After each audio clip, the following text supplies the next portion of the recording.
انسان کا سب سے زیادہ تعلق اس کے رب کریم کے ساتھ ہوتا ہے۔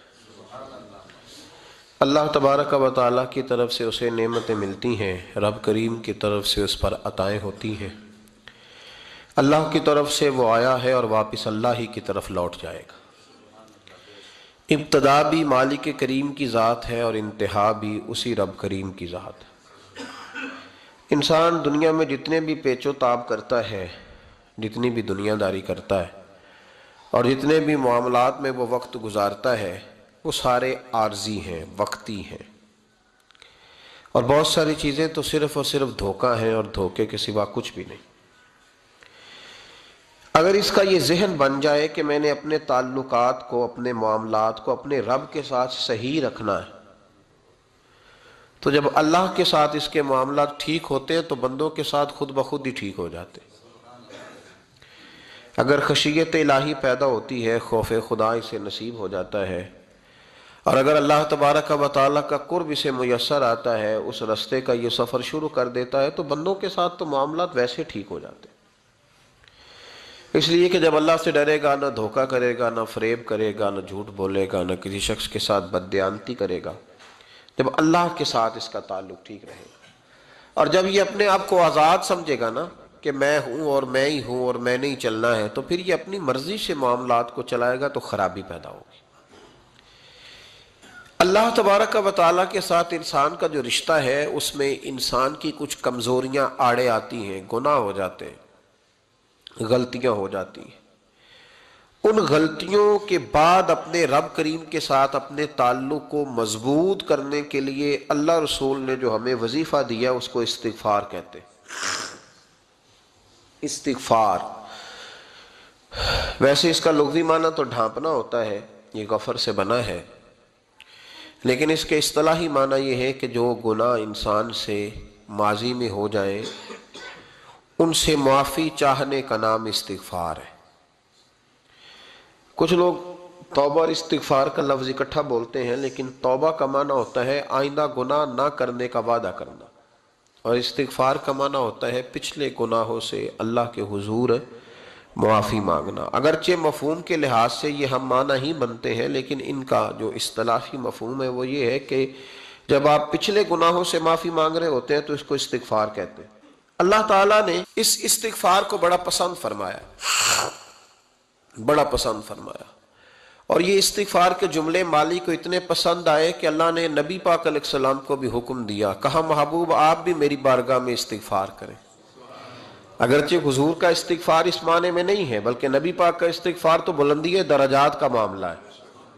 چونکہ استغفار خود ایک عبادت ہے، تو یہ عبادت کرنے کا اللہ نے اپنے محبوب کو بھی ارشاد فرمایا۔ جب فتح مکہ ہوئی تو فرمایا اذا جاء نصر اللہ والفتح، جب اللہ کی مدد آئی تو پھر فتح نصیب ہوئی، وَرَأَيْتَ النَّاسَ يَدْخُلُونَ فِي دِينِ اللَّهِ أَفْوَاجًا، تو پھر آپ دیکھیں گے لوگوں کو، لوگ فوجوں کی فوجیں دین میں داخل ہو رہے۔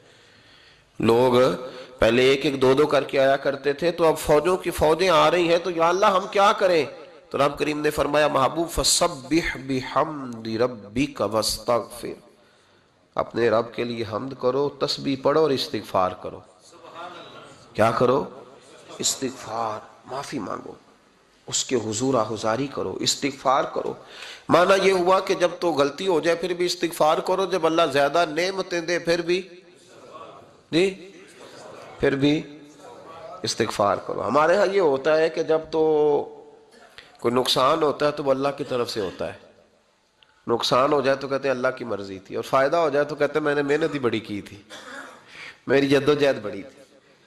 ایک بچہ ایک دفعہ میرے پاس کہیں انٹرویو کے لیے جا رہا تھا، تو دعا کرانے آیا، کہنے لگا میں نے وہاں جانا ہے، دعا کیجئے گا اللہ تعالیٰ کامیابی دے۔ میں نے دعا کی، کچھ اس کو پڑھنے کو بتایا، لیکن کامیاب نہ ہو سکا، لوٹ آیا۔ تو میں نے پوچھا کہ کیا بنا؟ کہنے لگا حضرت صاحب بس اللہ کی مرضی تھی، اللہ کی مرضی تھی۔ پھر ایک دفعہ گیا تو نہ کہا اللہ کی مرضی تھی، تیسری دفعہ گیا کامیاب ہو گیا۔ تو بھئی اب کیا بنا؟ کہنے لگا جی جب میں داخل ہوا تو اس نے جاتے ہی مجھ سے پوچھا سب سے پہلا سوال یہ کہ تمہیں جنرل نالج کی بھی کچھ معلومات ہے یا شعبے کے آدمی ہو؟ تو میں نے کہا جناب پوچھئے۔ تو انہوں نے پاکستان کا حدود اربہ پوچھا تو میں نے فٹافٹ بتا دیا۔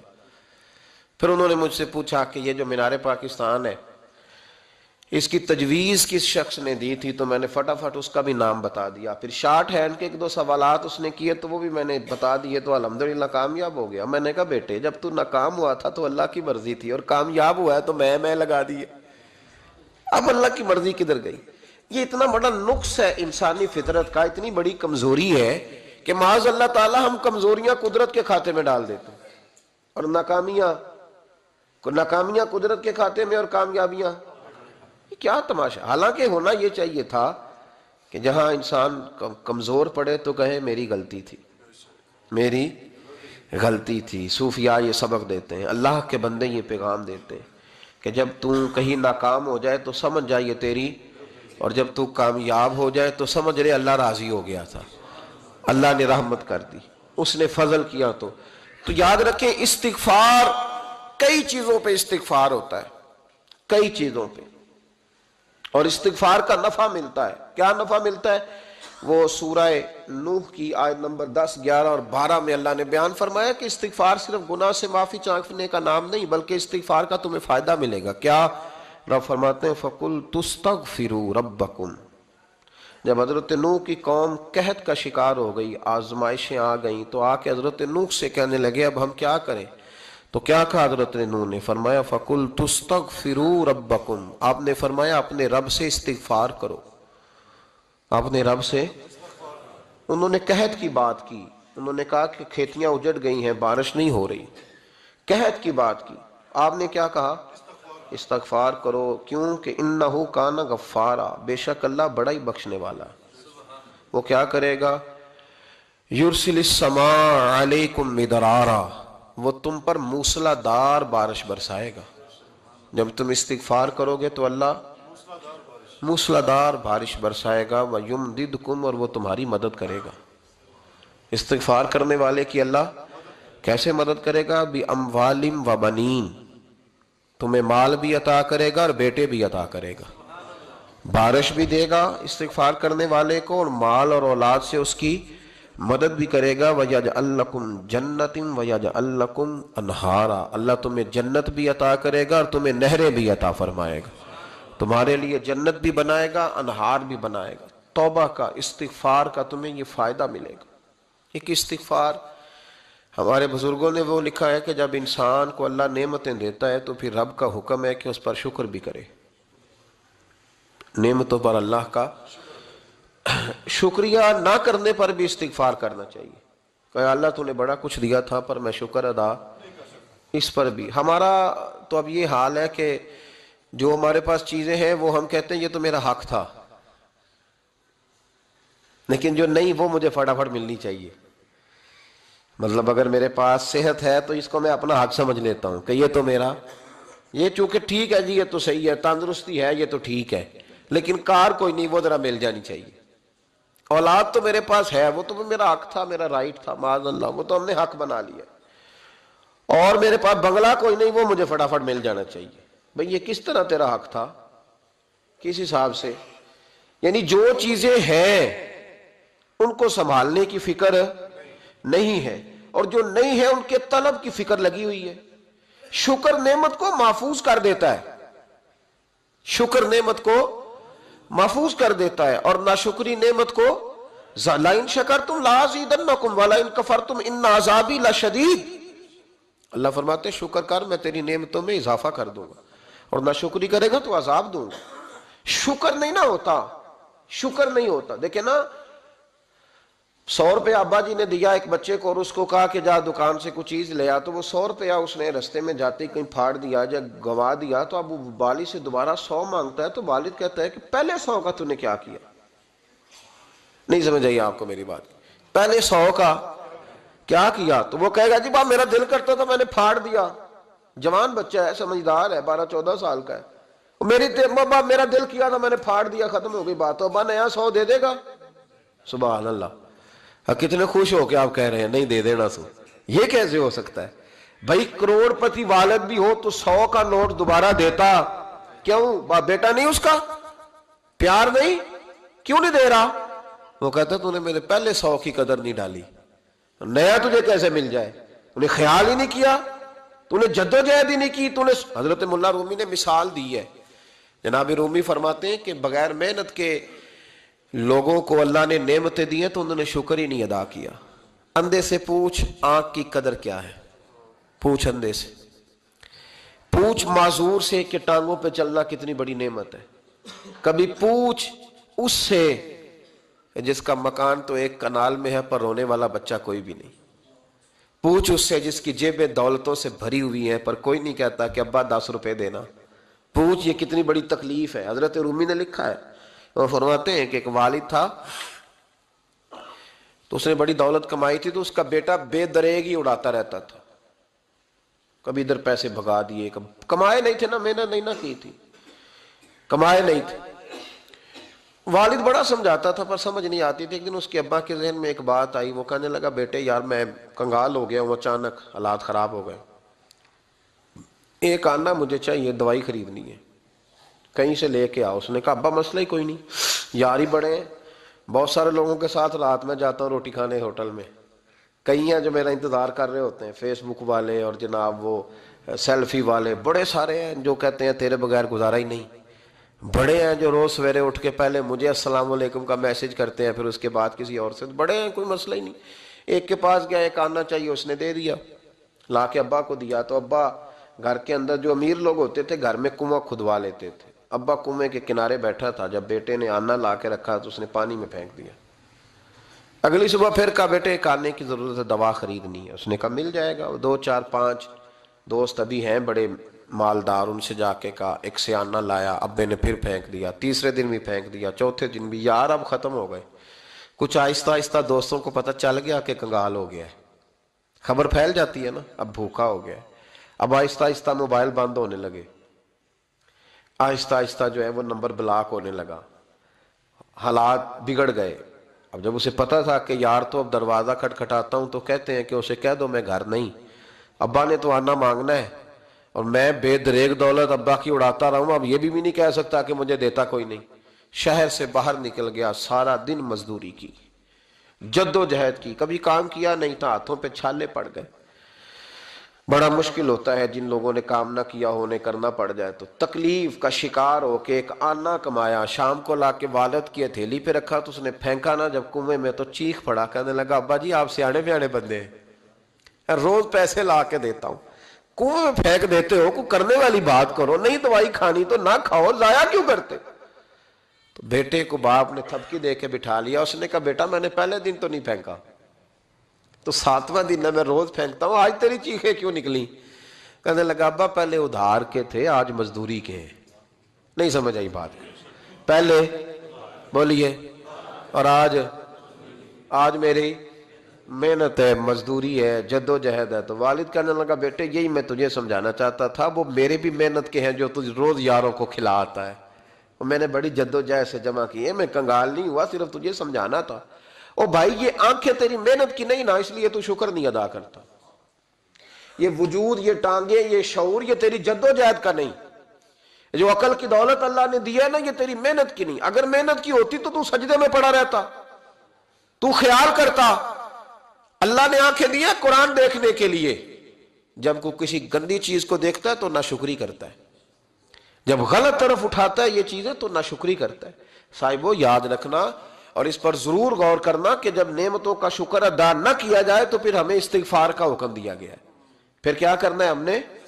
استغفار کہ یا اللہ ہم تیری نعمتوں کا شکر ادا نہیں کر سکے تو ہمیں معاف فرما دے، تو ہم سے درگزر فرما، معاف فرما. ایک استغفار اس بات کا ہے کہ دیکھیں نا، یہ رسول پاک علیہ السلام کا فرمان ہے، یہ حدیث امام راضی نے لکھی ہے، اور نبی پاک کی فرمان کے لحاظ سے جو چیز ہمارے سامنے آئے نا اس پر ہماری آنکھیں بھی کھل جانی چاہیے، دل بھی کھل جانا چاہیے کہ کوئی خاص ہی بات تھی جو حضور نے بیان فرمائی صلی اللہ علیہ وسلم.